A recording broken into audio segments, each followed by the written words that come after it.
Today I'm going to show you 5 best Amazon finds for your kitchen countertop organization.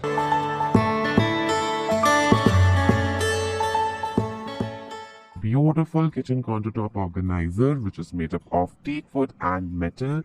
You can accommodate all kind of heavy jars and medium sized bottle. Next option for kitchen countertop organization is this beautiful step up organizer, which is again a 3-level shelf where you can place your cutlery and all dispensers. And of course it can be used as a bathroom organizer, dressing table organizers, and also you can place your makeup products.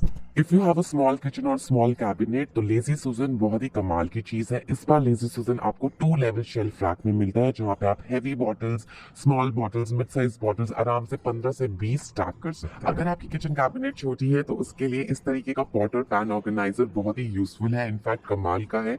इसको आप horizontal और vertical direction में रख सकते हैं। Cabinet में ज्यादा space भी नहीं लेता, आपकी कैबिनेट बिल्कुल क्लटर फ्री रहती है। और सा कप के टाइप में बना हुआ है प्लास्टिक का। तो ये ब्लेंडर है जिसे आप अपने जूस वगैरह को बना सकते हो, मिल्क शेक बना सकते हो, घर बैठे ही आप इसका यूज़ कर सकते हो। पोर्टेबल वाला है, तो आप अगर आप कहीं घूमने जा रहे हो तो ये ले जा सकते हो, क्योंकि कहीं भी आप जाओ वहाँ पे आपको जूस की ज़रूरत होती है या फिर मिल्क वगैरह बनाने की, बच्चों को ले जाते हैं तो उसके लिए ये बहुत ज़्यादा बढ़िया है जो आप ले सकते हो।